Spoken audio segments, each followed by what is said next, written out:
ओम गम गणपतये नमः। ओम श्री सरस्वत्यै नमः।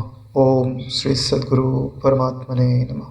पिछले सप्ताह जो हम श्री पूर्ण आनंद तीर्थ स्तवन पढ़ रहे थे, जो कि श्री अखंडानंद जी द्वारा लिखा हुआ है, जिसमें उन्होंने गुरु तत्व की व्याख्या की हुई है। जिस व्याख्या को सुनकर आपके गुरु जी का जो समग्र स्वरूप है, उनकी जो कृपा है, उसका ज्ञान हमारे हृदय में उतरित होता है और गुरु के वास्तविक स्वरूप को समझना, उसके प्रभाव को समझना, उस प्रभाव के द्वारा अपने अंतःकरण में घटित अविद्या की निवृत्ति को समझना, ये सब हमारे हृदय में गुरु के प्रति श्रद्धा, उनके प्रति भक्ति को बढ़ाने वाले होते हैं। जो प्रारंभ में गुरु के प्रति श्रद्धा होती है, धीरे धीरे वही गुरु वाक्य के प्रति श्रद्धा में बदल जाती है। फिर धीरे धीरे गुरु वाक्य के प्रति जो श्रद्धा है, वही ब्रह्म आत्म एक के निष्ठा में बदल जाती है। इसका यही क्रम होता है। जिसको अपने गुरु जी से प्रेम नहीं है, उनके वाक्यों पर विश्वास नहीं है, उसे कभी भी समाधान प्राप्त नहीं होता। हनुमान जी का जीवन देख लीजिए तो राम जी का यश सुनने के लिए वो कहीं पर भी जाने को सदैव तत्पर रहते हैं, क्योंकि राम जी उनके इष्ट भी हैं और गुरु भी हैं। ठीक ऐसे ही जिसे अपने जीवन में ब्रह्म विद्या को उद्घाटित करना है, प्राप्त करना है, परम मोक्ष, आत्यंतिक दुख की निवृत्ति प्राप्त करनी है, निरत से आनंद का भोग प्राप्त करना है, उसे गुरु चरणों में शरणागत अवश्य ही होना पड़ता है। तो उसी गुरु तत्व की शरणागति के लिए, उनके प्रति कृतज्ञता व्यक्त करने के लिए ये जो हम श्लोक आज पढ़ेंगे, वो उन्हीं के चरणों में समर्पित हैं। हमारी जो टूटी फूटी भाषा है, जिससे हम गुरु जी के चरणों में उनके स्तवन रूपी जो पुष्प चढ़ाने का प्रयास करते हैं, वो हमसे प्रसन्न हो, अपनी कृपा दृष्टि हम पर बनाए रखें। क्योंकि ऐसा आता ही है कि पत्रम पुष्पम फलम तोयम यो में भक्त्या प्रयच्छति, यानी कि पत्र पुष्प सब कुछ है तो उन्हीं की सृष्टि का, लेकिन जो प्रेम पूर्वक उनके चरणों में अर्पित करता है तो उसे वह स्वीकार अवश्य करते हैं। और उन पत्र पुष्प के साथ वो उस चढ़ाने वाले का अहंकार भी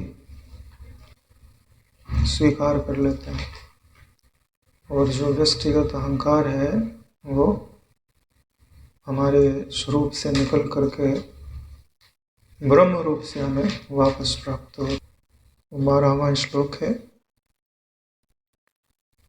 यस्य आज्ञा धर्मशास्त्रम सहज शुचि कथा ब्रह्म विद्यानवद्या ध्यानम सर्वात्मभानम स्थिर चर हितकृत शेमुषी शांतिभूषा आश्चर्यम चारुचार्या जननयन मनोमोहिनी मुक्तवर्या तम पूर्ण आनंद तीर्थम गुरुम अमृतम ऋतम ब्रह्ममूर्तम प्रपद्ये। प्रपद्ये अर्थात मैं उनकी शरण ग्रहण करता हूँ, क्योंकि वही एक शरणागत वत्सल है। जो उनकी शरण ग्रहण करता है, वह उसके अपराध नहीं देखते, तो उसे अपने हृदय से अवश्य लगा लेता है।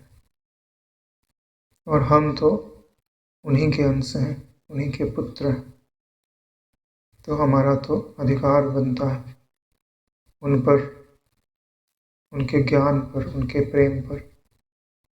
तो आप अपना अधिकार जताइए, और वो अधिकार जताया जाता है ज्ञान के द्वारा। कहते हैं,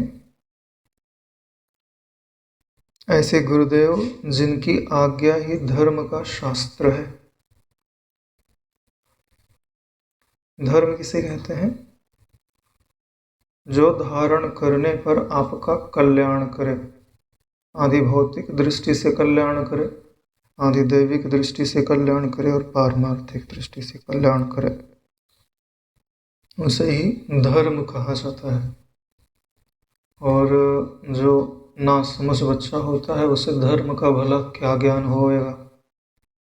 तो धर्म के ज्ञान के लिए वो गुरु के वचनों के आश्रित है कि मुझे धर्म के गूढ़ रहस्यों का तो बिल्कुल पता नहीं है,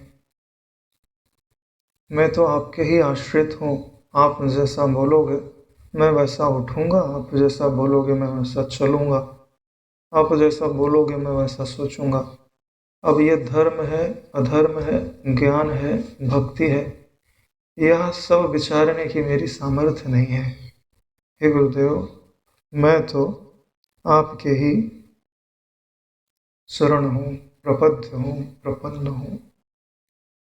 इसके लिए शिष्य की क्या भावना है कि गुरु जी की जो आज्ञा है वही मेरे लिए धर्म का शास्त्र है। सहज सुचि कथा ब्रह्म विद्यान विद्या। और हमारे गुरु जी जो साधारण वार्तालाप में जो वचन बोलते हैं वह भी ब्रह्म विद्या का ही उस रूप में कथन करते हैं, जिसके भीतर में ब्रह्म विद्या ही निवास करती है, ब्रह्म आनंद ही निवास करता है, ब्रह्मनिष्ठा ही निवास करती है। तो उनके मुख से, उनके नेत्रों से, उनके स्पर्श से, उनके पूरे संपूर्ण अभिव्यक्त स्वरूप से एकमात्र ब्रह्म विद्या ही तो निःसृत हो रही है, जैसे सूर्य से रश्मियां निःसृत होते रहती हैं। बात सिर्फ इतनी है कि जिन्होंने इन वचनों को अंगीकार नहीं किया है वो गुरु को उस रूप में देख नहीं पाते। जो पारसमणि को पारसमणि की तरह देखे तब तो पारसमणि से लाभ उठा पाएगा। जो चिंतामणि की सामर्थ्य जाने कि भाई ये पत्थर तो है लेकिन उसको रखो और एक विधि के अनुसार उसका पूजन करो, जिस मुहूर्त में वो प्रसन्न होती है तो उस मुहूर्त में उसका पूजन करो और पवित्र भाव से चिंतन करो, तो जो चिंतन करो उसको प्राप्त हो जाता है। लेकिन यह तुमको प्राप्त कब होगा? जब आप उसके बारे में आपको ज्ञान होगा तब तो प्राप्त होगा। इसीलिए जब कोई चरम लक्ष्य को प्राप्त हुआ शिष्य अपने गुरु की स्तुति करता है तो वह सिर्फ गुरु की स्तुति नहीं कर रहा है। जो दूसरे गुरु भाई हैं या गुरु पथ पर चलने वाले लोग हैं वो उनके लिए एक रास्ता बना रहा है, गुरु के हृदय तक जाने वाला। गुरु के हाथ शरीर तक तो बहुत सारे लोग पहुंच जाता है, लेकिन गुरु के हृदय तक तो कोई विरला पहुंच पाता है। तो कह रहे हैं कि गुरु जी के जो साधारण वार्तालाप है, सहज सुच कथा, इस सहज में ही जो पावन कथा का यानी कथन करते हैं, चाहे किसी भी चीज़ के बारे में वो कथन कर रहे हो, उसके साथ साथ कहीं ना कहीं ब्रह्म विद्या अवश्य ही प्रकट हो जाया करती है। और हमारे लोगों के अनुभव में भी है कि गुरु जी चाहे कोई भी बात करे, अंत में ज्ञान के 2 वचन सुनने को मिल ही जाते हैं। ध्यानम सर्वात्म भानम। मेरे गुरु जी का ध्यान क्या है? बोले सर्वत्र अपने आप का ही वो दर्शन करते हैं। मेरे गुरु जी का यही ध्यान है और उन्होंने अपने वचनों से यही जताया है कि हे शिष्य, मैं इसी ध्यान में सदैव निमग्न रहता हूँ और तुझे भी इसी दृष्टि का अवलंबन लेना है। स्थिर चर हित कृत क्षेमुषी शांति भूषा। और गुरु जी ने एक विशेष प्रकार की बुद्धि को धारण किया हुआ है जो कि शांति रूपी अलंकारों को पहने हुए है और उसका नाम है क्षेमुषी। यह बुद्धि का एक प्रकार है। क्षेमुषी में शम और ऊषा या ऊषी 2 चीज़ें हैं और एकार बीच में लगा हुआ है। एकार का अर्थ होता है कि जिन्होंने अपने मैं को ब्रह्म से एक जान करके शांति की प्रभा को धारण किया हुआ है, ऐसी जो बुद्धि है उसी को क्षेमुषी कहते हैं। और शांति ही इसका अलंकार होती है। तो ऐसी बुद्धि को धारण किए हुए जो मेरे गुरुदेव हैं वो सदैव स्थावर और जंगम जितने भी प्राणी हैं उनके हित में लगे रहते हैं, क्योंकि यही उनका स्वभाव है। सुहृदम सर्वभूतानां ज्ञात्वा माम शांतिमच्छति। ये गुरु जी का स्वरूप है, यही ईश्वर का स्वरूप है। जितने ब्रह्मवेत्ता उन सब का यही स्वरूप है। जो ऐसा जानता है वह भी शेमुषी बुद्धि को प्राप्त होने लगता है, वो भी शांति रूपी प्रभा को, जो कि ब्रह्म एक बोध से प्राप्त होती है, उसको प्राप्त करने लगता है। आश्चर्यम चारुचर्या, तो उनकी जो दिनचर्या है वो अत्यंत चारु अर्थात मन को प्रसन्न करने वाली है। उनका बोलना, उनका चलना, उनका देखना, उनका उठना, उनका बैठना, उनका हमें उस मार्ग पे चलाने के लिए डांटना, उनकी उलाहना, उनका प्यार, सब कुछ हमारे लिए कैसा है। बोले आश्चर्य चारुचर्या है तो अत्यंत मनोहर, लेकिन आश्चर्य है कि ऐसी शांति को धारण करने के पश्चात वह हमको ऊपर उठाने के लिए नाना प्रकार के व्यवहार में कैसे लगे हुए। और इसी उनकी ऐसी ही क्रियाओं को देख करके, चर्या को देख करके जो लोगों का मन है उनको उनकी इन क्रियाओं ने मोह लिया है। इसीलिए उनका एक नाम मनोहर भी कहा जाता है, यानी जो अपनी प्रभा के द्वारा आपके मन का ही हरण कर लेवे, यानी आपका मन उनके सिवाय किसी दूसरी वस्तु का चिंतन करने में समर्थ ही ना हो पावे, उसी को क्या बोलते हैं, मनोहर। एक बार क्या हुआ कि भगवान कृष्ण तो भैया सबको ना अपनी प्रेमा भक्ति देने के लिए अवतरित हुए थे। तो एक बार उन्हीं के किसी सखा का विवाह हुआ, तो उन्हें सखा को बोला, बोले भाभी को दिखाना। बोले हाँ चल। तो गए, वो भाभी बैठी थी। बोले भाभी जरा अपना मुखड़ा दिखा दे। तो उन्होंने दिखाया नहीं, तो हाथ जोड़ के बैठे रहे। बोले भाभी तो अपना मुखड़ा दिखा दे। काफ़ी समय बैठे रहे, बहुत विनती की उन्होंने, लेकिन उसका भी जो दिल था उसने सीजा नहीं। तो भगवान जो है ना बोले, लग रहा है आज अपने भाग्य में इनका दर्शन नहीं है। सोचने की बात है, भगवान क्या सोच रहे हैं कि भगवान खुद चल के आए भक्त के द्वार, और भक्त के हृदय में उनका ज्ञान नहीं है कि ये है कौन। वो पहचान नहीं पा रही है कि आए कौन है। जीवन भर जिनके दर्शन की जीव इच्छा करता है, और जब वो साक्षात दर्शन देने के लिए आते हैं ना, तो उनको पहचान नहीं पाते। फिर क्या हुआ कि जब ये इंद्र ने वृष्टि की, तो गोवर्धन पर्वत उन्होंने उठाया कि सब लोग आ जाओ। तो सब लोग आ जाओ तो दौड़ने लग गए। तो उस समय तो कृष्ण ने उठाया था, सब तरफ सबको कृष्ण दिखाई दे रहे थे। तो उसका नाम था माधवी। तो माधवी ने भी एक पलक उठा के कृष्ण को देखा, सिर्फ एक क्षण ही देखा था। उतनी देर में उसकी जो दृष्टि थी वो धुंधली हो गई, कृष्ण दिखाई ही नहीं थे। दूसरी तरफ देखा तो सब प्राणी दिख रहे हैं, लेकिन कृष्ण नहीं दिख रहे। अब एक पलक जो उसने उनको देख लिया, तो अब उसका हृदय उसके वश में ही नहीं। जो रोए वो रोए, बोले कि आप मुझे अपना दर्शन प्रदान करिए। बोले नहीं, अब तेरे लिए विरह ही जो है वही साधन है। एक पलक जो तूने मेरे को देखा है, इतना ही तेरे लिए है। तो अपने अंतःकरण में जो तूने दृढ़ता को धारण कर रखा है, संसार की कठोरता को, अपने इस विरह के द्वारा उसको पिघलाते जा।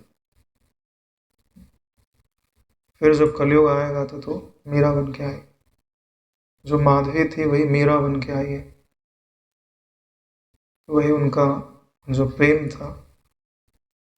वैसे भी शरीर के पति तो कोई भी हो सकते हैं, लेकिन जो वास्तविक सब का पति है, वो तुम्हारी समस्त वृत्तियों का जो साक्षी है ना, वही कृष्ण ही तो है,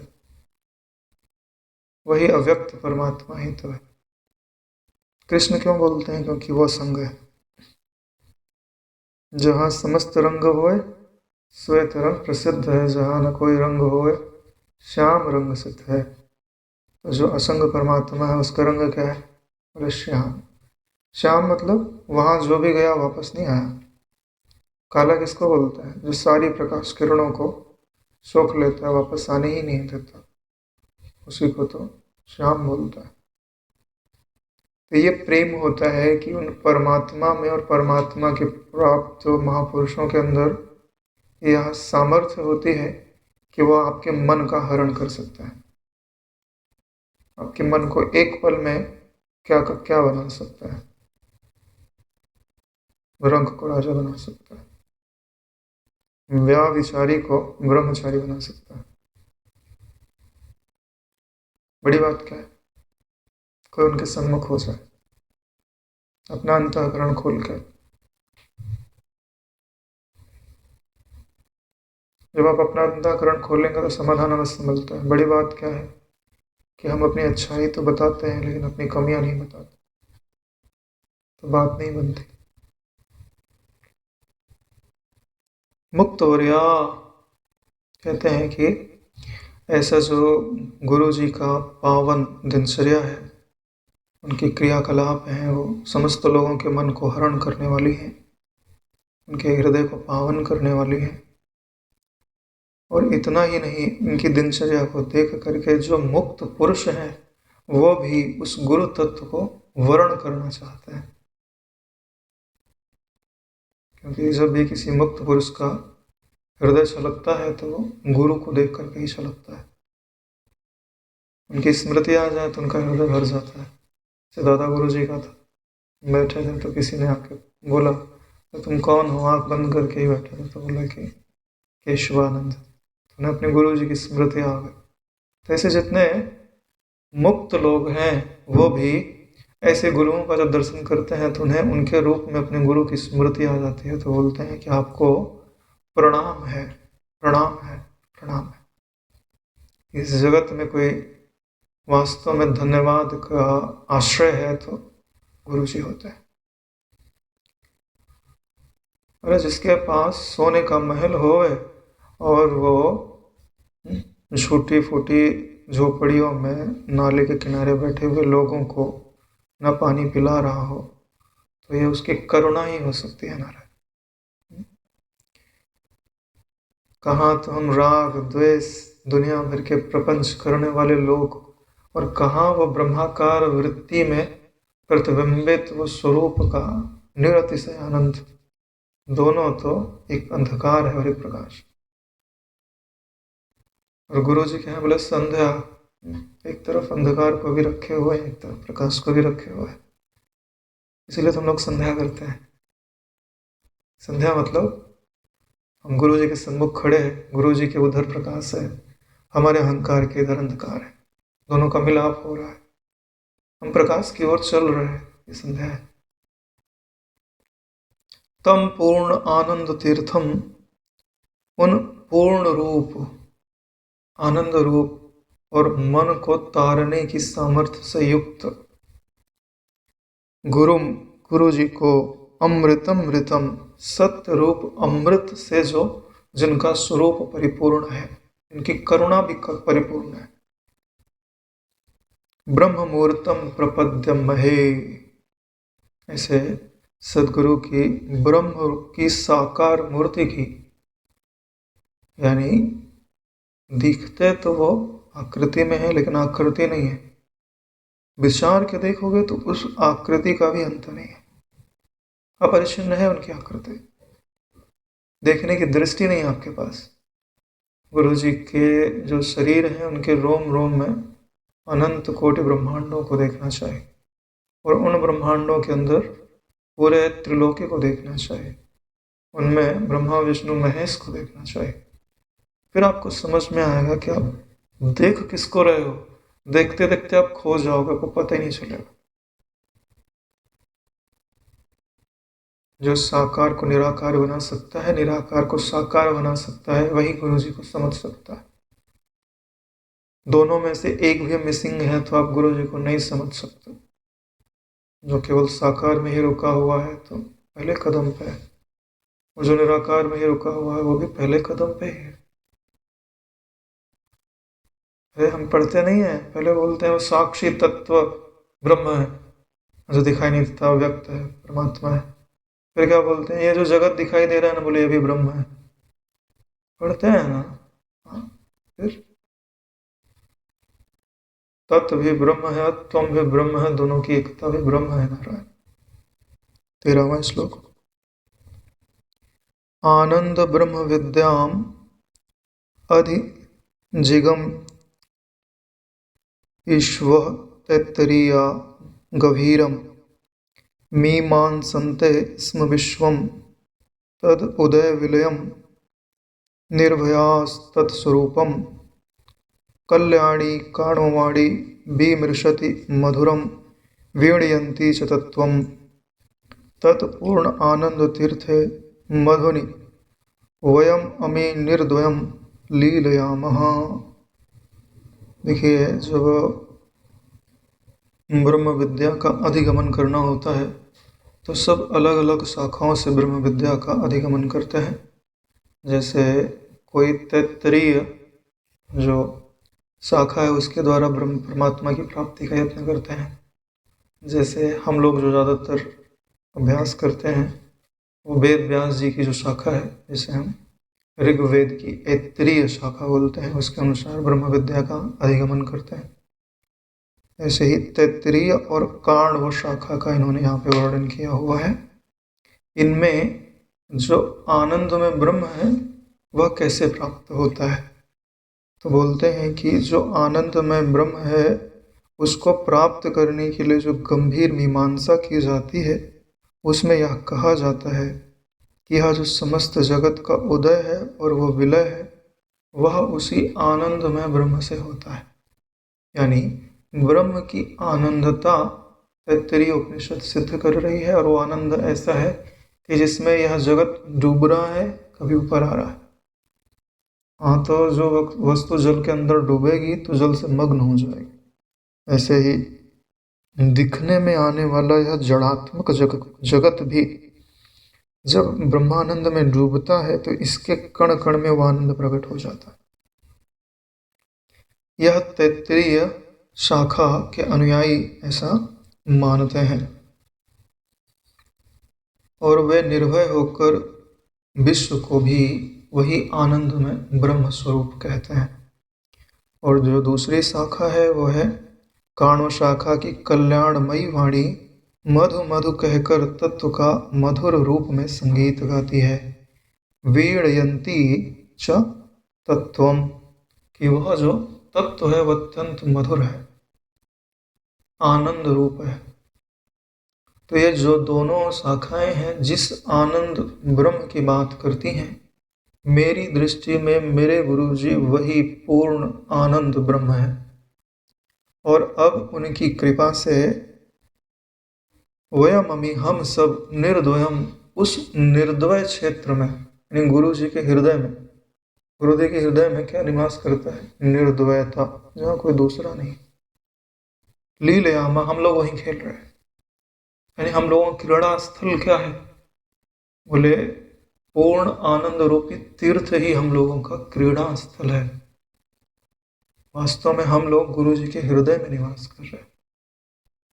ये पूरा जगत ही गुरु जी के हृदय में निवास करता है, लेकिन जिनको स्मृति नहीं है उन्हें उसका लाभ भी प्राप्त नहीं हो। हमें क्या अनुभव करना चाहिए कि हर पल हम अपने गुरु के हृदय में ही निवास कर रहे हैं। और गुरु जी के हृदय में है क्या? आनंद ब्रह्म विद्याम अधिजिगम, ब्रह्म विद्या आनंद के रूप में ब्रह्म को ही उजागर कर रहे। यानी आपके लिए, आपके चारों तरफ जो कुछ है वो गुरु तत्व रूपी आनंद से अभिन्न होना चाहिए। गुरु रेको जगत सर्वम। जब आपकी ऐसी दृष्टि होगी तब आप गुरु जी की वास्तविक शरण ग्रहण कर पाएंगे। कहते हैं कि निर्द्वयम लीलयामा।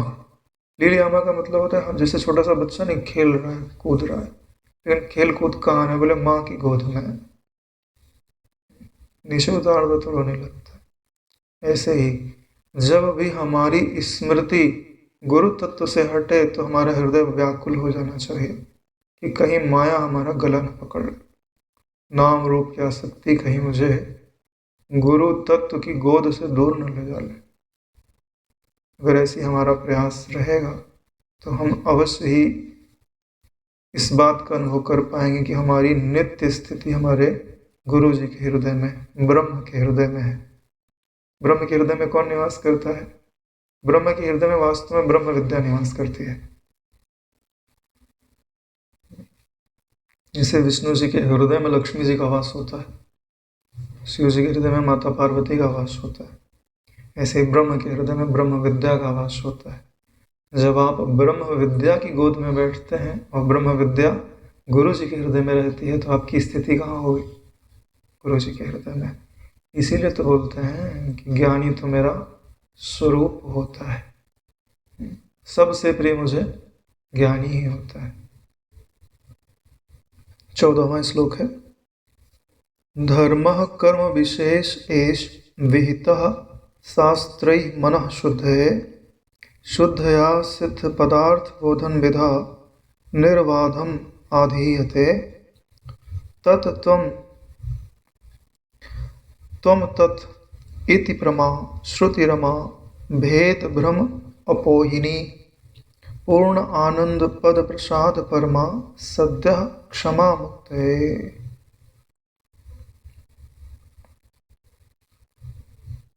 धर्म कर्म विशेष एष, जिसे आप धर्म बोलते हैं वह एक प्रकार का विशेष कर्म ही है जो हृदय को शुद्ध करता है।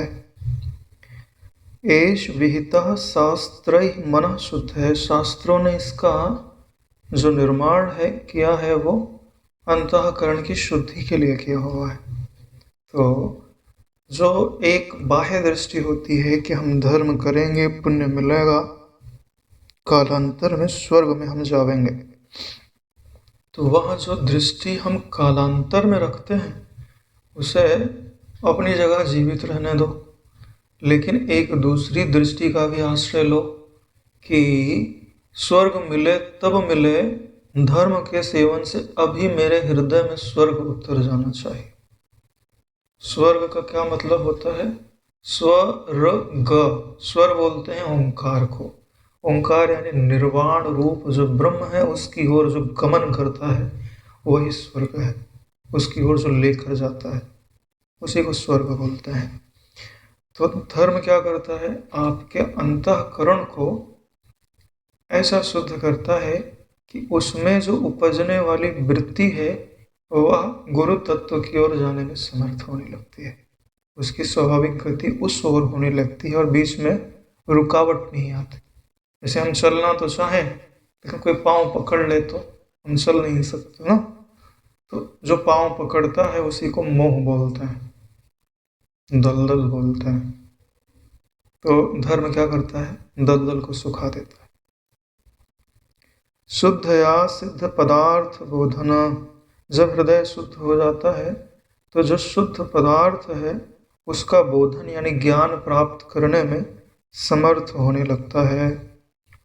बोधन विधा निर्बाधम आधीयते, और जो सिद्ध वस्तु के बोध की प्रक्रिया है वह निर्विघ्न रूप से आधीयते हमें प्राप्त हो जाती है या हृदयंगम हो जाती है। तो हमारे हृदय में अगर ज्ञान भली भांति स्थान नहीं बना पा रहा है तो कारण क्या है? कि हमारा पैर कहीं फंसा हुआ है किसी दलदल में। तो हमें क्या करना चाहिए? धर्म रूपी विशेष कर्म का आचरण करना चाहिए। और धर्म क्या है? यस्य आज्ञा धर्मशास्त्रम, गुरु जी की जो आज्ञा है वही धर्म कही जाती है। तत् त्वम तत्, वह तत्व तुम हो और तुम ही वह तत्व हो। इस प्रकार की जो प्रमा है यानी प्रमाणित करने वाली बुद्धि वृत्ति है, श्रुति रमा, श्रुतियों में यह वर्णित है, श्रुति रूपी लक्ष्मी में यह निवास करती है। भेद भ्रम अपोहिनी, भेद रूपी भ्रम का नाश करने वाली है। और यह प्राप्त कैसे होती है? पूर्ण आनंद पद प्रसाद, जो हमारे गुरु जी पूर्ण हैं, आनंद की दृष्टि से भी पूर्ण है और पवित्र करने की दृष्टि से भी पूर्ण है। उनके पद के प्रसाद के द्वारा यह जो श्रुति की रमा है, श्रुति का ऐश्वर्य है, क्या ऐश्वर्य है? कि वह तत्व तू है और तू ही वह तत्व है, वह उनके प्रसाद से आपको प्राप्त हो जाता है। और यही प्रसाद सद्यः क्षमा मुक्तये, तुरंत ही, सद्यः यानी तुरंत ही, मुक्त यानी मुक्ति प्रदान करने में, क्षमा यानी समर्थ है। यानी आपकी समर्थता, आपको कौन समर्थ बना रहा है? श्रुति का जो ऐश्वर्य है वो बना रहा है। वो प्राप्त कैसे होता है? गुरु के पाद के प्रसाद से, पद के प्रसाद से, यानी पद यानी वाक्य, और पाद से अगर अर्थ ले लेते हैं तो उनकी शरण से, उनका आश्रय लेने से। 15वां श्लोक है, क्षीराब्धि स्नापितांग प्रथित गिरिशिरोरत्न नीलांक जन्मा आर्तत्राणैः कांत शिक्षः क्षपित कलिमलो लब्ध संन्यास दीक्षः ब्रह्म आत्म ऐक्य अनुभूति प्रखर रवि करोद्भूत मोहांधकारो विश्वात्मा प्रत्यगात्मा विहरतु हृदय पूर्ण आनंद तीर्थ। यहाँ कहते हैं कि जो गुरु जी हैं उन्होंने जन्म कहाँ लिया है? तो बोलते हैं गिरि शिरोमणि नीलाचल पर्वत में, यानी ब्रह्म विद्या का जो शीर्ष स्थान है, मुकुटमणि है, वहीं पर गुरु जी का जन्म होता है। यानी गुरु जी का जन्म शरीर की दृष्टि से नहीं, स्फुरण की दृष्टि से। कहाँ पे जन्म है उनका? ब्रह्म में ही तो जन्म है, और ब्रह्म विद्या को ही धारण किया हुआ है। इसलिए उसकी उपमा किससे दी गई है? गिरि शिरोमणि नीलाचल से दी गई है। और ऐसा जो नीलाचल पर्वत है, उसका जो पांव है वो लक्ष्मी पिता क्षीर सागर उनके चरणों का प्रक्षालन करता है।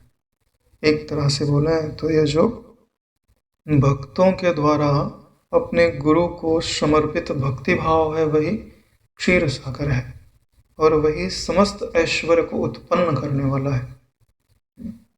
सारे ऐश्वर्य भक्ति में निवास करते हैं, ज्ञान में निवास नहीं करते, क्योंकि ज्ञान में तो तुम ही हो, तुमको ऐश्वर्य की तरफ दृष्टि ही नहीं है। लेकिन भक्ति में सब कुछ है, ईश्वर भी है, ईश्वर का ऐश्वर्य भी है, और ऐश्वर्य तुम्हें प्राप्त भी है। अरे भाई, जैसे बच्चा है वो माता पिता की गोद में बैठा, तो माता पिता का ऐश्वर्य उसका ऐश्वर्य नहीं हुआ। ज्ञान में क्या है? बोले ऐश्वर्य की तरफ देख कौन रहा है?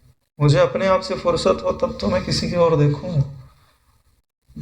जो गहरी नींद में सोया हुआ है तो वो थोड़ी देखता है कि मैंने सोने के वस्त्र पहने हैं, अंगूठी पहनी है, अलंकार पहना है। देखता कौन है? जिसकी वृत्ति जगी हुई है, नारायण। तो ऐसा स्थान पर गुरु तत्व का जन्म होता है, या गुरु रूपी जो विद्या है वह वहीं पर निवास करती है, और वहीं से ये जो व्यक्त रूप है वो व्यक्त रूप बना करके धरती पर अवतरित होती है। आर्त त्राण कांत शिक्षा, और इस धरती के ऊपर जितने भी आर्त लोग हैं, आर्त किसको बोलते हैं? जिन्हें दुख हो गए और दुख की निवृत्ति के लिए ईश्वर को, गुरु को पुकारे, वो आर्त भक्त कहे जाते हैं। और उनकी जो आर्त भक्त होते हैं, उन्हीं के दुख मिटाने के लिए ऐसे गुरु जी का जन्म होता है। कांत शिक्षा, और उन्होंने जिस शिक्षा को प्राप्त किया है, जिस विद्या को प्राप्त किया है, वो उन्होंने इन्हीं के कष्ट मिटाने के लिए ही इस विद्या को प्राप्त किया है। यानी गुरु जी के पास जो भी विद्या है वो उन्होंने क्यों कमाई है? दूसरों का दुख मिटाने के लिए। सूर्य में प्रकाश क्यों है? जगत का अंधकार दूर करने के लिए। हवा में शीतलता क्यों है? स्वयं के लिए नहीं। तरवर सरोवर संतजन चौथा वर्ष है मेघ। ये सब दूसरों के कल्याण के लिए ही अपना शरीर धारण करते हैं। क्षपित कलिमलो, इस संसार में जो कलयुग का मल है, कलयुग यानी अज्ञान, जब अज्ञान होता है तब सच्ची वस्तु भी झूठी दिखाई देने लगती है और झूठी वस्तु भी सच्ची दिखाई देने लगती है। सबसे बड़ा दोष कलिमल दोष कहा जाता है। अरे भाई प्रकाश होवे तो 10 गलती करके भी आदमी को पता तो चल जाएगा कि मैं गलती कर रहा हूँ। कलयुग में ये पता भी नहीं चलता कि मैं गलती कर रहा हूँ, मैं पाप कर रहा हूँ। दूसरे युगों में जब आदमी पाप करता था तो उसमें पाप वृत्ति बनती थी कि मैं पापी हूँ, मुझे नहीं करना चाहिए था, वासना की प्रधानता से कर लिया हूँ। कलयुग में यह एहसास ही नहीं होता कि मैंने पाप कर्म किया है नारायण। इतनी बुद्धि जो है वो मोह अंधकार से ग्रस्त है। लब्ध संन्यास दीक्षा, संन्यास किसे कहते हैं? सम्यक ज्ञान का जो न्यास कर देना, न्यास यानी होता है व्यवस्था कर देना, रख देना, जहां जिसको रखना है वहां रख देना। सम्यक नाश, जब सम्यक नाश होता है तभी आपको बोध प्राप्त होता है।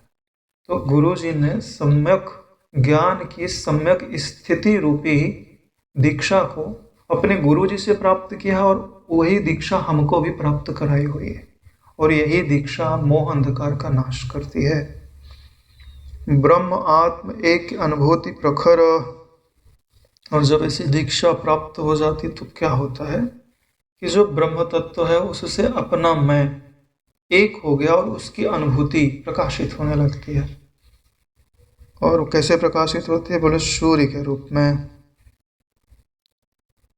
रवि करोध भूत मोहांधकारो, और जो मोह अंधकार था उस सब का नाश कर देती है। ऐसे जिनकी कृपा से ऐसा सब कुछ घटित हुआ है, उस विश्वात्मा को, उस प्रत्यगात्मा को, प्रत्यगात्मा यानी अभी ये जो वाणी बोली जा रही है मुख से, जो बुद्धि उपज रही है, इसको जो अभी प्रकाश रहा है वो गुरु जी है। आपको लगता है कि आकाश भाई की वाणी है, वास्तव में इस जगत में गुरु जी के सिवाय कोई बोलता ही नहीं है। सामर्थ्य किसकी है? आप आकृति को देखते हो ना, वास्तव में क्या तत्व है? एक ही सत्ता है, सारी वाणी उसी से उद्गित उत्पन्न हो रही है। लेकिन जो पहचान लेता है उसका अहंकार उस तत्व में मिल जाता है तो उसकी वाणी वासना में नहीं रह जाती, उपासना युक्त हो जाते हैं, ज्ञान युक्त हो जाते हैं। यह उसकी कृपा है। क्योंकि तुलसीदास जी जैसे नहीं गले पड़ गए, मम हृदय भवन प्रभु तोरा, जहाँ लगे आई बसे बहुत छोरा। ऐसे ही जिसने पहचान लिया, हे ईश्वर तेरे रहते यहाँ अंधकार, सूरज निकलते हुए भी अगर मेरे हृदय में अंधकार है तो ये आपकी जो महिमा है उस पर प्रश्न चिन्ह लगा रहा है, इसमें मेरा क्या दोष है? तो ऐसे जो विश्वात्मा है, प्रत्यगात्मा है, पूर्ण आनंद रूपी तीर्थ है, विरहत हृदय, वो हमारे हृदय में सदा सदा के लिए विहार करते रहे। जैसे पूरे संसार में अंधकार फैला हो, ठीक है, तो जाओ सूर्य देवता से प्रार्थना करो कि आइए और इस जगत में एक बार भ्रमण कर तो जाइए। तो जब आएंगे भ्रमण करेंगे तो अंधकार रह जाएगा? नहीं रह जाएगा। ऐसे गुरु जी जो है ज्ञान की मूर्ति हैं, जब एक बार आपके हृदय में घूम भर जाए ना तो सारा अंधकार समाप्त हो जाता है। 16वां श्लोक है, आविर्भूतम पुरस्तान महत अह महो यद्रहो योगी गम्यम रम्यम स्वानंदपूर्णम स्मित ललित मुखम स्निग्ध मुग्धावलोकम आश्लिष्य वक्षसालम विमृशदति रसान् मूर्धनि हस्ताम्बुजाभ्याम लीलाशीलान्तरंग मम नयन युगम निर्युगम संशकास्तु।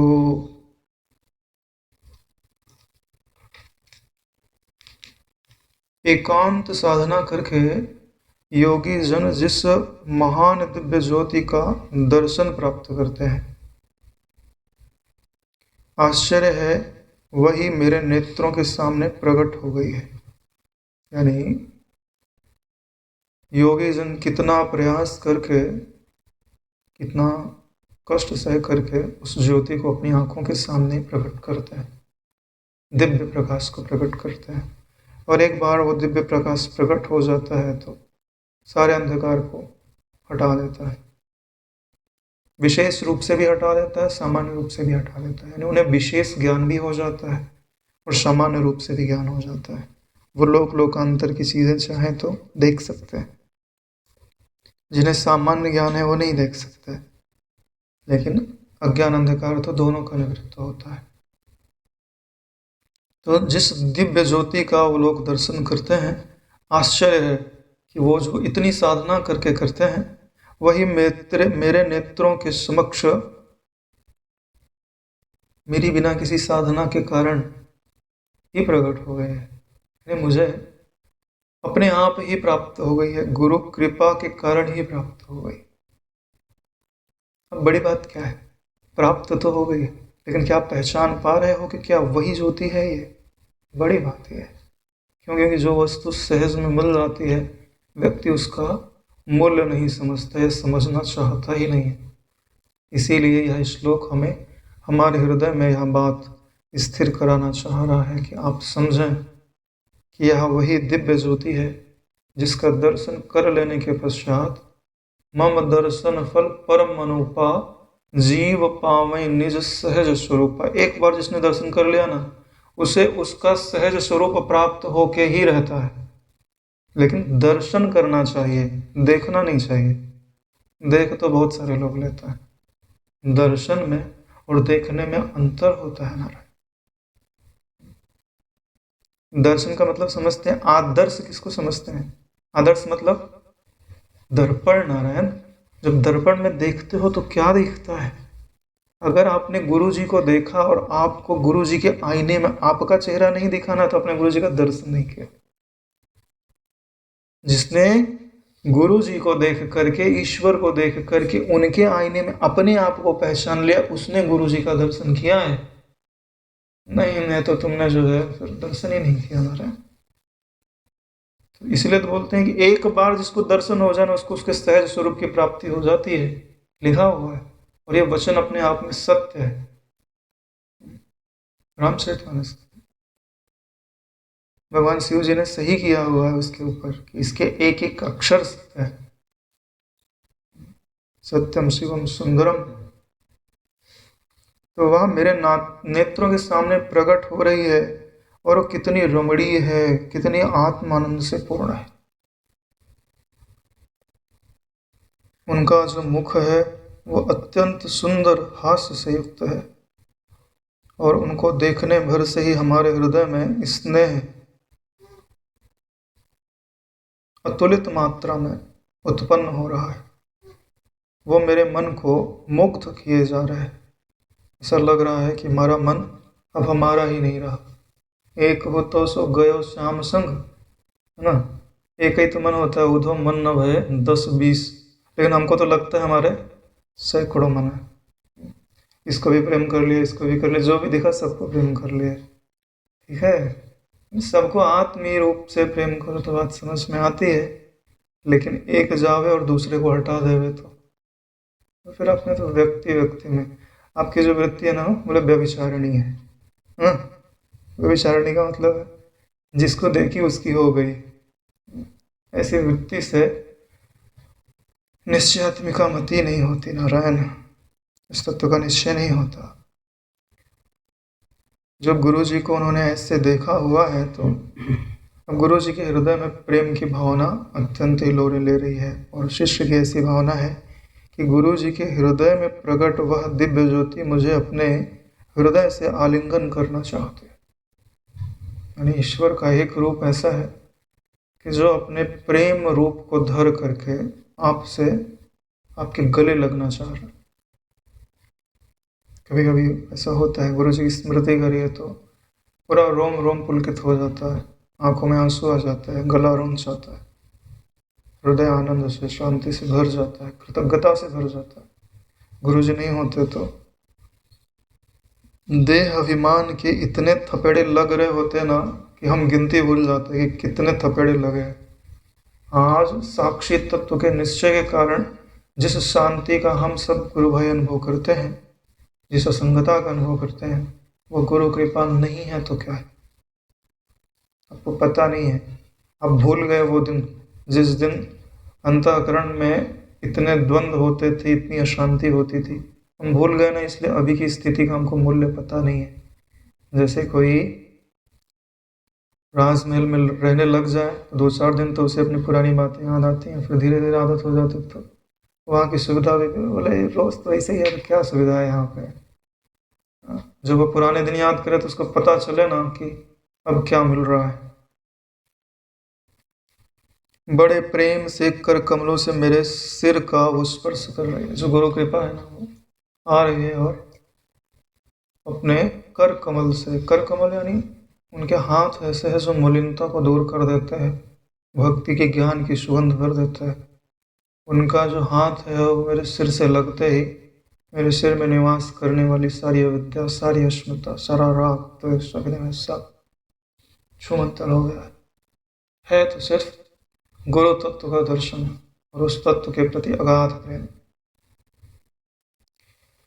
इसका हृदय लीला भाव से परिपूर्ण है। ऐसा जो हमने भाव धारण किया हुआ है वो हमारे हृदय में गुरु के प्रति प्रेम को प्रसारित कर रहा है। और मेरे दोनों नेत्रों के सामने काल कल्पना से मुक्त होकर मेरे गुरु जी का जो स्वरूप है वो प्रकाशित हो रहा है। निर्युगम, सबसे रहित, फिर भी प्रकाशित हो रहा है। तो मेरे 2 नेत्र, यानी द्वैत है, लेकिन निर्युगम, उसमें द्वैत नहीं है। द्वैत एक से परे है। द्वैत द्वैत विनिर्मुक्तः स्वानुभूति प्रकाशमान। 17वां श्लोक है।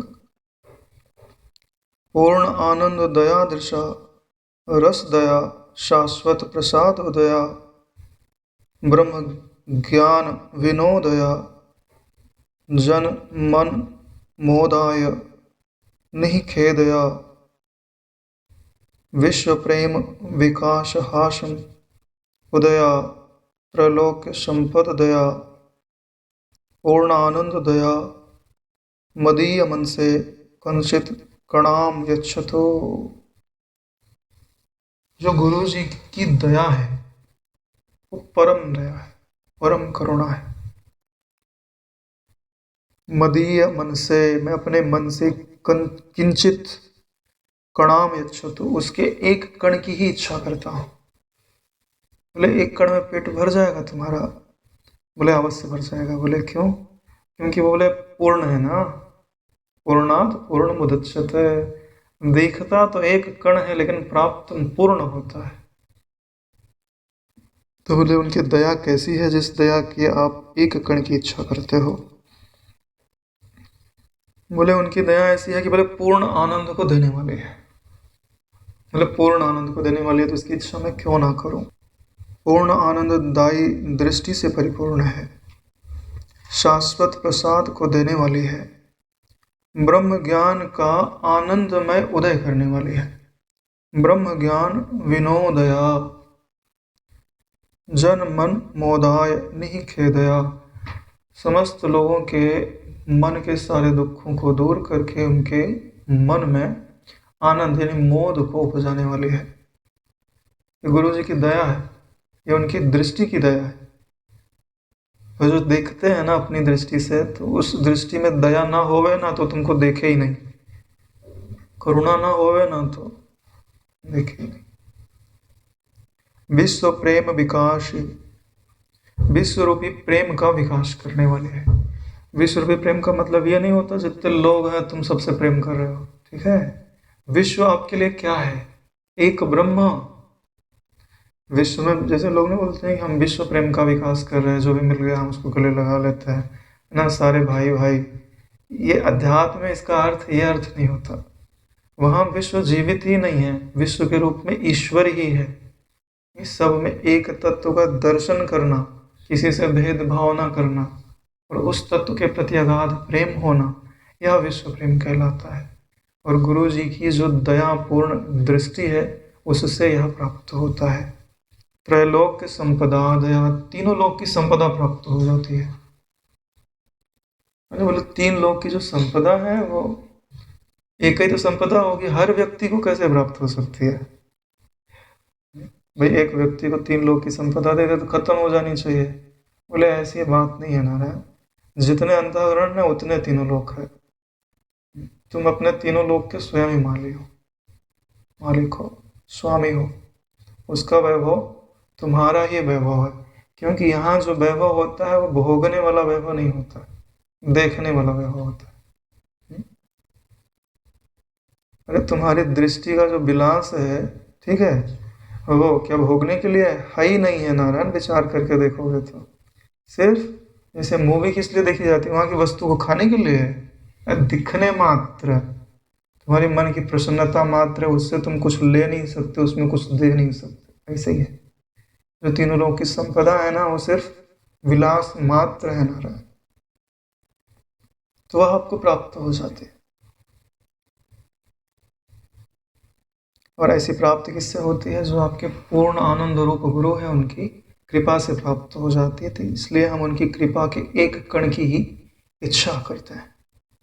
18वां श्लोक है, श्री कृष्ण अर्जुन संक कथामृत निधेह धीरम गभीरम तलम तत्व अन्वेषण तत्परैर अधिगतम कई कई न सदधीवरई किंतु प्रत्न विचार रत्न निकर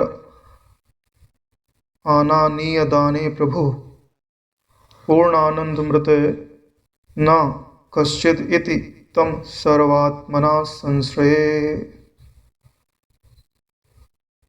देखो ज्ञानों में गीता का जो ज्ञान माना जाता है वो श्रेष्ठ माना जाता है, क्योंकि अत्यंत सीमित मात्रा में है, अत्यंत गंभीरता को धारण किए हुए है और समग्रता को धारण किए हुए हैं। यानी भक्ति वाले को भक्ति मिल जाएगा, कर्मयोग वाले को कर्म, ज्ञान वाले को ज्ञान मिल जाएगा। इसको भी विद्याएं चाहिए वो सब गीता में प्राप्त हो जाती हैं। इसके लिए जितने भी जैसे समुद्र के अंदर खजाने होते हैं ना, तो जो मल्लाह लोग होते हैं, गोताखोर लोग होते हैं, वो उसके अंदर गोता लगाते ढूंढते रहते, कहीं रत्न वत्न मिला हो तो खोज के निकालते हैं ना। ठीक ऐसे ही ये श्री कृष्ण और अर्जुन का संवाद रूपी जो गीता है वह एक समंदर के अंदर है, समंदर के रूप में है, जिसके अंदर अनेक अमूल्य मोती पड़े हुए हैं। अब उसमें उसका उस मोती को निकालने के लिए अनेक प्रकार के जो धीवरई, धीवर लोग हैं, धीवर का जो अर्थ होता है धी यानी बुद्धि, वर यानी श्रेष्ठ, जो श्रेष्ठ बुद्धि को धारण करते हैं उन्हें धीवर कहा जाता है। समाज में तो धीवर बोल दो तो बोले नीची जाति के हैं, लेकिन अगर अध्यात्म में तुम धीवर बोल दो ना तो ये उसकी प्रशंसा है। अरे तुम तो धीवर हो, यानी श्रेष्ठ बुद्धि को धारण करने वाले हो। तो ऐसे जो लोग हैं वो उस खजाने में गोता लगाते हैं, गंभीर गोता लगाते हैं और गहरे से गहरा गोता लगाते हैं और तत्व रूपी जो रत्न है उनका अन्वेषण करते हैं और निश्चित ही कुछ न कुछ रत्न प्राप्त करके निकलते हैं। किंतु जो हमारे गुरु जी हैं, प्राचीन विशाल रत्नों की राशि को ढूंढ कर लाने का और लोगों को देने का जैसा सामर्थ्य मेरे गुरु जी में है, ढूंढ के लाने का और लोगों को देने का। कई लोग लेके आते तो हैं लेकिन भाई उनकी उदार वृत्ति नहीं है, स्वयं के लिए उपयोग करते हैं। लेकिन जैसी सामर्थ्य मेरे गुरु जी में है उस खजाने को लाने का और लोगों को देने का, वैसी ही सामर्थ्य उनके अतिरिक्त अन्य किसी में नहीं है। यही मेरी दृष्टि है, यही मेरी दृष्टि मेरे उन पूर्ण सर्वात्मा गुरु के प्रति मेरे हृदय को उनका आश्रित बनाती है। तम सर्वात्मना, सर्व सबके मनों को धारण करने वाले या सबके मैं को धारण करने वाले, सर्व आत्मनाथ मैं को धारण करने वाला। संश्रय मैं उनकी शरण ग्रहण करता हूँ कि दो चार रत्न हमको भी मिल रहा है। बोले दो चार रत्न की जरूरत ही नहीं है, एक ही रत्न काफी है। ठीक है, जैसे घर में एक भी दिया जला दिया जाए ना तो अंधकार विदा हो जाता है। एक भी रत्न आपके हृदय में आ गया ना तो सारा अंधकार दूर हो जाता है। तो ऐसे जो गुरु जी हैं, पूर्ण आनंद सत्य से उनका जो स्वरूप है परिपूर्ण है, और मैं उन्हीं की शरण ग्रहण करता हूँ कि वो मोती उनकी कृपा से मुझे भी प्राप्त हो जाए। 19वां श्लोक है, जीवन मुक्ति विशिष्टावत विगत वपु मुक्ति रिष्टेति पृष्ठः सुस्पृष्टम योन्मग्रहणात् उभयम अपि मृषा साधिता शांतताभ्याम मोहापायोपलक्ष्य स्वयं अयम भयो मुक्तिरात्मैव नान्या पूर्णानंदया तस्मै प्रणहित मनसा संदधे अहम नमांसि।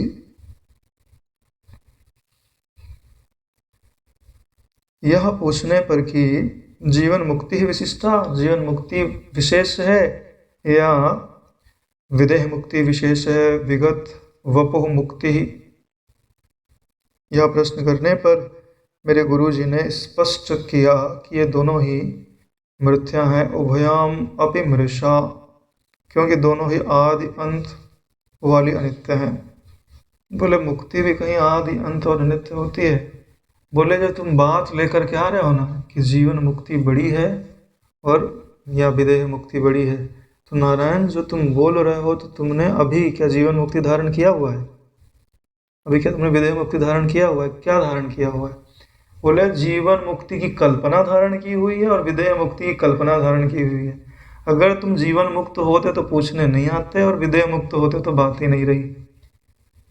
यानी गुरु जी क्या करते हैं, सामने वाला जो है ना उसका ऑपरेशन ना, तो कल्पना लेके आया, कल्पना के बारे में पूछ रहा है, तो तुम्हारी ये जो कल्पना है ना पहले नहीं थी और ये बाद में नहीं रहेगी। तो मुक्ति के लिए नहीं बोला हुआ है कि वो आदि और अंत वाली है, किसके लिए बोला है? कल्पना के लिए बोला हुआ है। जिस मुक्ति की तुम कल्पना कर रहे हो वो पहले वो कल्पना नहीं थी। क्या बोलते हैं आगे, अज्ञान के विनाश से उपलक्षित आत्मा ही मुक्ति है। मोह उपायो उपलक्ष्य, यानी मोह के नष्ट होने से उपलक्षित, यानी अज्ञान के नष्ट होने से उपलक्षित जो आत्मा है, स्वयं अयम अभयो मुक्तिरात्मैव नान्या, जो अपना आत्मा है या तुम हो वही मुक्ति है और दूसरी कोई मुक्ति नहीं है। यानी देखो घटना क्या घट रही है, वो जीवन मुक्त कभी होऊंगा, फिर जीवन मुक्ति पूरी होगी, फिर विदेह मुक्त कभी होऊंगा। बोले सब छोड़, तू जिस कल्पना को लेकर आया सब छोड़, तू अभी मुक्त है। देख ये जो कल्पना है आदि अंत वाली, इनको छोड़ दे। ठीक है, इनका जो प्रकाशक है उसमें अज्ञान अज्ञान है नहीं। ठीक है, तो उसी को तू पहचान ले, वही आत्मा है और वही मुक्त है, उसको कभी बंधन है नहीं हुआ, ले मुक्ति हो गई तेरी ना। इसके आगे विशेषण मत लगा, ना जीवन मुक्ति का विशेषण लगा ना विदेह मुक्ति का लगा।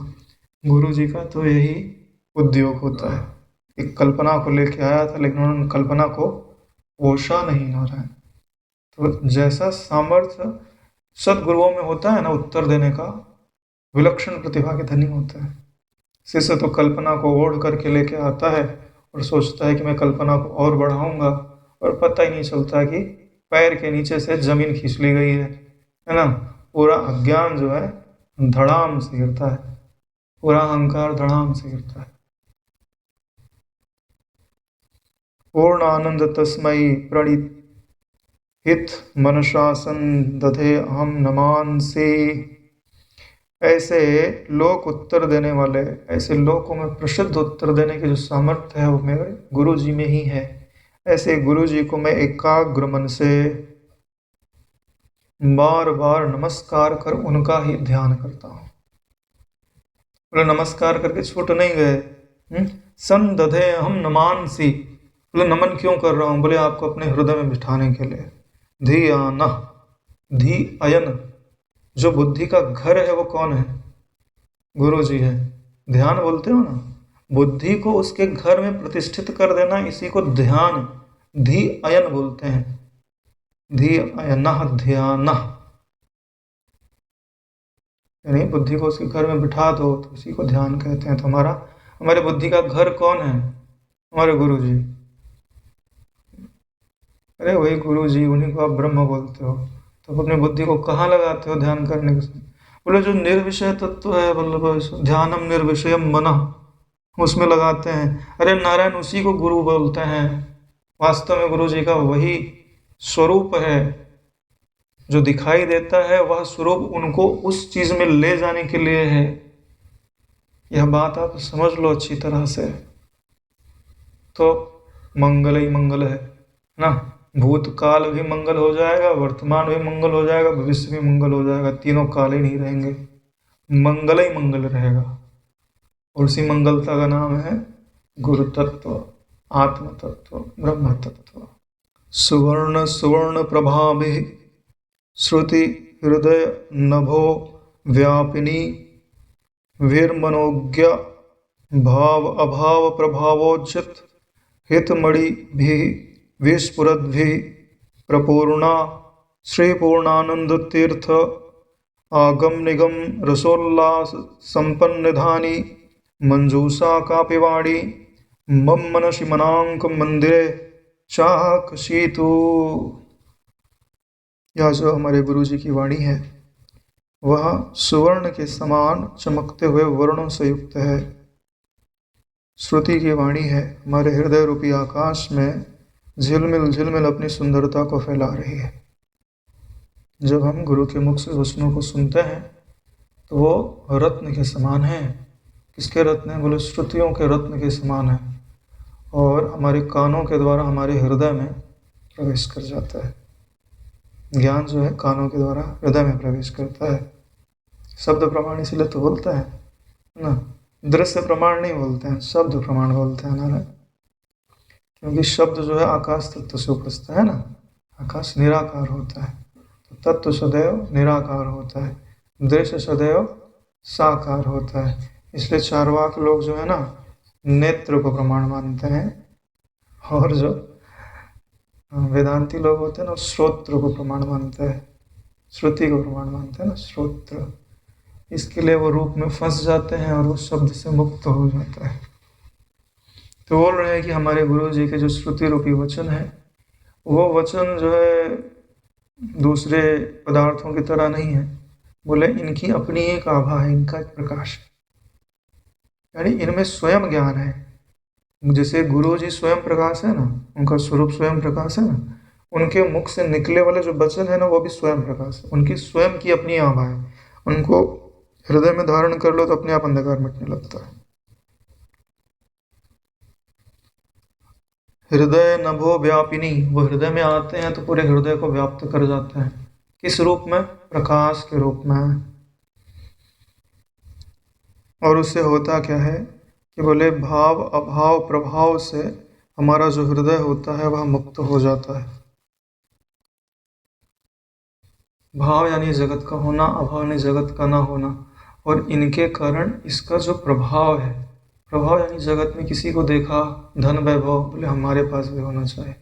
सुंदरता देखी, हमारे पास भी होना चाहिए। कुछ भी देख लिया, बुद्धि की योग्यता देख ली, बोले मेरे पास भी होनी चाहिए। बोले इस जगत के प्रभाव में मत आओ, क्योंकि इनका प्रभाव किस पे पड़ता है? वृत्ति पे नारायण। चाहे भाव हो, चाहे अभाव हो, चाहे प्रभाव हो, तीनों वृत्ति आश्रित है नारायण, और वह वृत्ति आपके आश्रित है।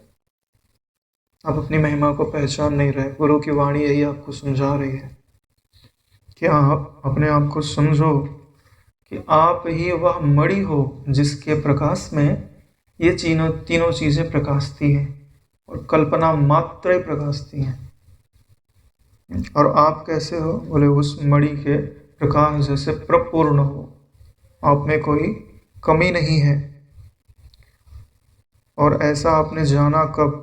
जब आपके जो पूर्ण आनंद से संपन्न तीर्थ रूपी गुरु जी हैं, उन्होंने आगम निगम में जो जितना भी ज्ञान है उसको प्रेम के साथ रसोल्लास संपन्न निधानी रसोल्लास से उस आनंद को सिक्त किया, उस ज्ञान को सिक्त किया और आपको प्रदान किया।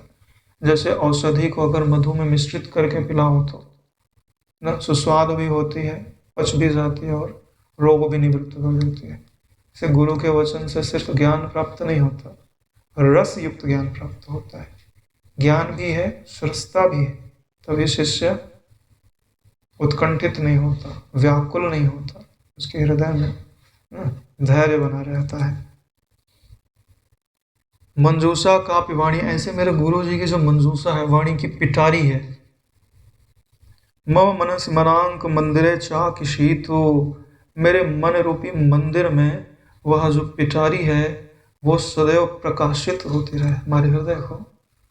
पूरी पिटारी ना सही, उसके दो चार मणि की प्रभा ही, एक मणि की प्रभा ही मेरे हृदय में प्रकाशित होती रहे, मन मंदिर में जगमग प्रकाशती रहे। जितने भी आप वेदांत के वाक्यों का मनन करते हो वो मणि की प्रभा ही तो हैं जो आपके हृदय में प्रकाश करती हैं। जब आपने यह विचार किया ना कि मैं तो देखने वाला तत्व हूँ, साक्षी मात्र हूँ ना, सुख दुख मन के धर्म होते हैं, भूख प्यास प्राण के धर्म होते हैं ना? अच्छा बुरा मन को लगता है, काला गोरा शरीर होता है, मैं नहीं होता, मैं तो प्रकाशक प्रत्यक्ष साक्षी चैतन्य ब्रह्म हूँ। ठीक है, तो यह जो विचार है आपने डाला है, क्या इसमें स्वयं का प्रकाश नहीं है? जैसे हृदय में आया वैसे आपके हृदय में उजाला नहीं हो गया? अभी बोल दूं कि एक मर्सिडीज है, ठीक है, वो इतनी बढ़िया है, काश तुम्हारे पास होती तो उसी का गाड़ी आ गई तुम्हारे पास, नहीं आई ना? तो वो जड़ ज्ञान है और ये चेतन ज्ञान है जो गुरु से प्राप्त होता है। ब्रह्म विषय ज्ञान वो चेतन होता है, उसकी स्वयं की प्रभा होती है, आपके अज्ञान अंधकार को मिटाता है। और हम गुरु चरणों में यही प्रार्थना करते हैं कि हमारे मम मनसी मनांग मंदिरे चाक्षितो, ये जो वचन है, वचन रूपी मड़ियाँ हैं, वो हमारे हृदय में सदैव जगमगाती रहे। 21वां श्लोक है, वैकुंठः केन दृष्टः श्रवणपथगः स्वप्नवत् भाति चित्ते, तद्वृत्तीनां निरोधः सहजशयनवत् तत्र को वा प्रमोदः, प्राक् प्रत्यक्भावमुक्तं तद इदम अहम इति ब्रह्म पूर्णम न च अन्यत्, पूर्ण आनंदोपदेशो दिशि विदिशि सदा मंगलम दे दुषीतु। यहाँ बात बताई जा रही है कि आपको अभी क्या प्राप्त हो रहा है। बोलते हैं कि जो बैकुंठ की इच्छा कर रहे हैं कि अब अभी हम जप करेंगे, तप करेंगे, ध्यान करेंगे और कालांतर में मुझे बैकुंठ की प्राप्ति होगी। लेकिन जब आप गुरु जी के चरणों में बैठे तो क्या इस मान्यता को जीवित रहने दिया गया? बोले नहीं रहने दिया गया। गुरु जी क्या बोलते हैं? बोले केन दृष्टः, उस बैकुंठ को किसने देखा है? श्रवण पथ गतः, सुन करके ही स्वप्न पथ भाति चित्ते, जैसे स्वप्न का अनुभव होता है ऐसे तुमने कल्पना कर रखी है कि देशांतर में कालांतर में कहीं वैकुंठ है और बाद में जाऊंगा और फिर सुखी हो जाऊंगा। तो बोलते हैं हे शिष्य, यह तेरे योग्य नहीं है। और एक और दूसरा शिष्य बैठा हुआ है, बोले वैकुंठ में नहीं जाऊंगा, मैं तो समाधि लगाऊंगा। उसके बारे में क्या बोलते हैं? तद्वृत्ति नाम निरोधा सहज शयनवत, बोले जैसे कोई आराम से सो जाता है ऐसे तुम वृत्ति का निरोध करके समाधि को यानी कि शांति को प्राप्त कर लोगे तो को वा प्रमोदा, इसमें आनंद ही क्या है? जब तुम जगोगे फिर से वही जगत देखोगे, फिर से वही शत्रु, फिर से वही मित्र, फिर से वही अपना, फिर से वही पराया। मृत्यु तो आएगी आएगी। तो इसमें विशेषता क्या है तुम्हारी? तुमने सोना ही तो सीखा है, जगना सीखा कहाँ है? तो क्या कहते हैं? प्राक प्रत्यक भाव मुक्तम, प्राक यानी कि बाहर, प्रत्यक यानी भीतर, बाहर और भीतर दोनों भावों से मुक्त। देखो बैकुंठ कहाँ है? बाहर, समाधि कहाँ है? भीतर। ठीक है, एक बाहर भाग रहा है, एक भीतर भाग रहा है। तो गुरु जी आपके सिर पर प्रेम से हाथ फेरते हुए क्या कहते हैं कि प्राग प्रत्यक भाव मुक्तम। तो थोड़ी देर ठहर तो जा, तो दौड़ क्यों रहा है, पहले बता तो सही कि तू बाहर या भीतर भाग क्यों रहा है। बोले भूत मेरे पीछे पड़ा हुआ है। अरे पहले देख तो सही, भूत दिख रहा है कि नहीं दिख रहा है। जिस अज्ञान रूपी भूत से डर करके तुम भाग रहे हो, विचार के देखो तो सही कि वास्तव में है क्या। जिस दुख से, जिस अज्ञान से डर कर तुम भाग रहे हो, जिस अहंकार से डर करके, और जिसका तुमने सुना है ना, इसी अहंकार के डर के कारण तो लोग समाधि लगाते हैं। क्या है, तो बोले नहीं, प्राग प्रत्यक भाव मुक्तम। विचार के देखो, जो तुम्हारा साक्षी चेतन है दोनों से मुक्त है, दोनों वृत्ति मात्र है। समाधि भी वृत्ति है और स्वर्ग भी वृत्ति है। जब तुम ऐसे ध्यान से देखते हो तो होता क्या है, बोले तत् यानी वह, इदम यानी यह, अहम यानी मैं, ब्रह्म पूर्णम न चान्य, तीनों एक ब्रह्म ही है, इसके सिवाय कोई दूसरा नहीं। इदम, अहम और तत्, यह, वह और मैं, तीनों ब्रह्म ही है, उसके सिवाय कुछ नहीं है। तो अब कहाँ जाना है, बाहर या भीतर। ठीक है, बोले चाहे जहाँ जाओ, लेकिन समझो ये कि आना जाना मेरे स्वरूप में नहीं होता। ये सारी वृत्तियों के खेल हैं, मेरे खेल नहीं है। मैं खेल से बाहर हूँ नारायण। पूर्ण आनंद उपदेशो, ऐसा जब गुरु जी से पूर्ण आनंद, पूर्ण स्वरूप है, तो ऐसा पूर्ण उपदेश आपको प्राप्त हो गया। दिशि विदिशि सदा मंगलम दे दुषी तू। तो चाहे दिशा में जाऊं, चाहे विदिशा में जाऊं, चाहे पूरब में जाऊं, चाहे पश्चिम में जाऊं, मैं चाहे आगे जाऊं, चाहे पीछे, चाहे दाएं चाहे बाएं, सब दिशाओं में, सब काल में, सब जगह, सब से सदा मेरा मंगल ही मंगल है। दे दुषी तो यही मुझे दिखाई देता है, और इसी भाव में, इसी साक्षात्कार में मैं प्रतिष्ठित हूं। क्या वचन है, पढ़ो, कृतज्ञ हो जाओ गुरु तत्व का, गुरु की स्तुति करो, अपने हृदय को गुरु भाव से विभूषित कर लो। जो थोड़े बहुत मल है ना, वो निवृत्त हो जाएंगे। क्यों, गुरु भाव परम तीर्थम, अन्य तीर्थम निरर्थकम। गुरु का भाव न साकार भाव है, न निराकार भाव है। कभी साकार हो जाता है, कभी निराकार हो जाता है, जब जैसी जरूरत पड़े वैसा। आंख खोलो तो साकार हो गया, आंख बंद कर लो तो निराकार हो गया।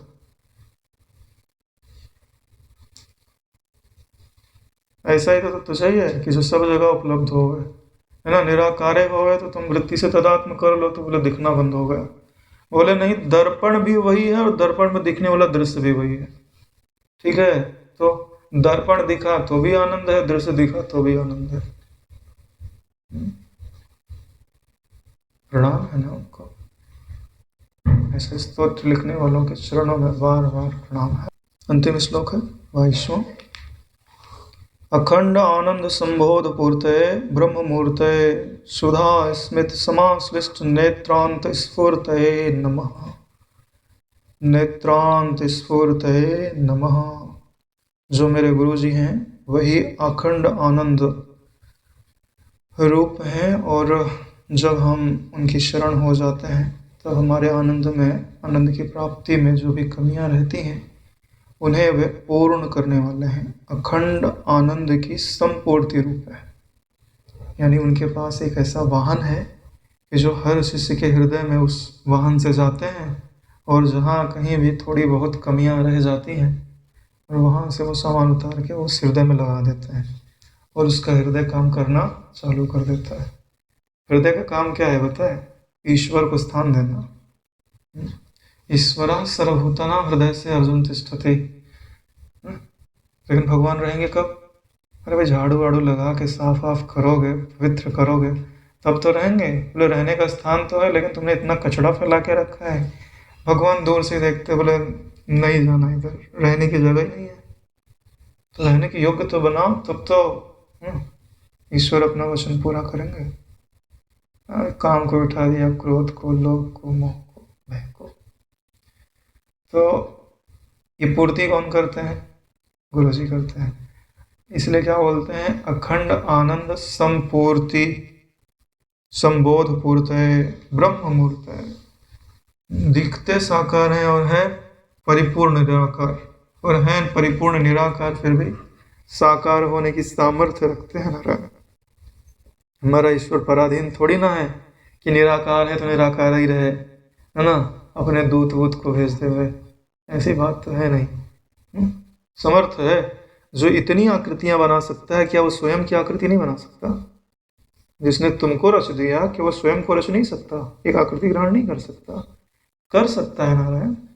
फिर इसमें आश्चर्य किस बात की? जो दूसरों को प्रकट कर सकता है, वो स्वयं को भी प्रकट कर सकता है। सुधा स्मित समाश्लिष्ट, और उनके चेहरे पर एक अमृत भरी मुस्कान सदा बनी रहती है। सुधा स्मित मुस्कान, स्मित यानी मुस्कान, बनी रहती है। और यह मुस्कान सिर्फ चेहरे पे ही नहीं रहती, उनके नेत्रों में उतर आती है।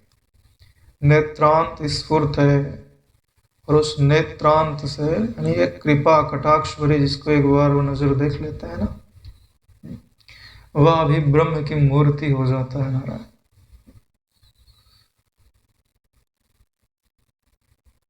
रोम आदि के पुराणों में जो उनके ग्रंथ है, उसमें आते हैं कि कोई एक राक्षसी थी, बोले वो किसी को देख ले तो पत्थर का बन जाता था। ठीक है, यानी जड़ को वो चेतन बनाने की सामर्थ्य रखती थी। नहीं, चेतन को जड़ बनाने की सामर्थ्य रखती थी। और गुरु जी की नज़र में क्या है, इसका उल्टा है ना। अभी तो पूरा शरीर जड़ है, अंतःकरण जड़ है, ये पूरा संसार जड़ है। ठीक है, जिस दिन तुम उनकी नेत्र में भली भांति आ गए ना, ये कृपा कटाक्ष भरी नजर से उन्होंने देख लिया ना, तो क्या होता है, तुम्हारे लिए जड़ नामक कोई वस्तु ही नहीं रह जाती। तुम तो चेतन हो ही जाते हो, सभी चेतन हो जाता है। तुम पद का साक्षात्कार नहीं, तत्व की एकता रूप परम बोध प्राप्त हो जाता है। तुमको लगता है मेरे सिवाय कुछ है ही नहीं है। ठीक है, ये आकृतियां जड़-वड़ नहीं है, इन सब में मैं ही हूं। इन सब में क्या, ये सब मुझ में ही कल्पित है। यस्य प्रदाता प्रसादात अहमेव सर्वम मय्येव सर्वम परिकल्पितम च इत्थम विजानामि सदात्म रूपम तस्यांघ्रि पद्मे प्रणतोस्मि नित्यम। इसी गुरु जी के चरणों में हम बार बार प्रणाम करते हैं। चलिए विश्राम लेते हैं।